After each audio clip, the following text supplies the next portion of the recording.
বৈষম্য বিরোধী আন্দোলনের ৬ সমন্বয়ক অবশেষে ঢাকা মহানগর গোয়েন্দা ডিবির কার্যালয় থেকে ছাড়া পেয়েছে। ছাড়া পাওয়ার পর সমন্বয়ক ও পরিবারের সদস্যরা জানিয়েছে, ডিবি কার্যালয়ে তাদের উপর নির্যাতন চালানো হয়েছে। নির্যাতনের মুখেই তারা ২৮ জুলাই তাদের কর্মসূচি প্রত্যাহারের ঘোষণা দেন। পরে তারা টানা ৩২ ঘণ্টা অন্বেষণে যান। অন্বেষণরত অবস্থায় বৃহস্পতিবার দুপুরে তাদের ছেড়ে দেওয়া হয়।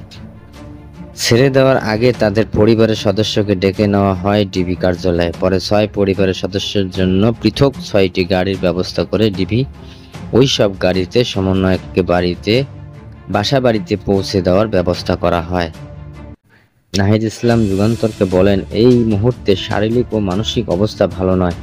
বাসায় ফিরেই স্যালাইন নিয়েছি। একটু সুস্থ হলে ৬ জন মিলে বসে সব কথা ক্লিয়ার করব। তিনি বলেন, বাসায় ফেরার জন্য ডিবির পক্ষ থেকে সবাইকে কোটা সংস্কার আন্দোলনের ৬ সমন্বয়ক কালো গ্লাসের গাড়িতে তুলে দেওয়া হয়। ডিবির পক্ষ থেকে বলা হয়েছে, আমরা যেন কারোর সঙ্গে কথা না বলি। তিনি বলেন, ডিবির কাছে আমরা কোনো নিরাপত্তা চাইনি। তারপরেও ডিবি নিরাপত্তার নামে আমাদের সন্তানদের তুলে এনে নির্যাতন চালিয়েছে। মানসিক নির্যাতন বেশি হয়েছে। তিনি আরও বলেন, ডিবি পুলিশ তুলে নেওয়ার পর প্রথমে বিষয় স্বীকার করেনি।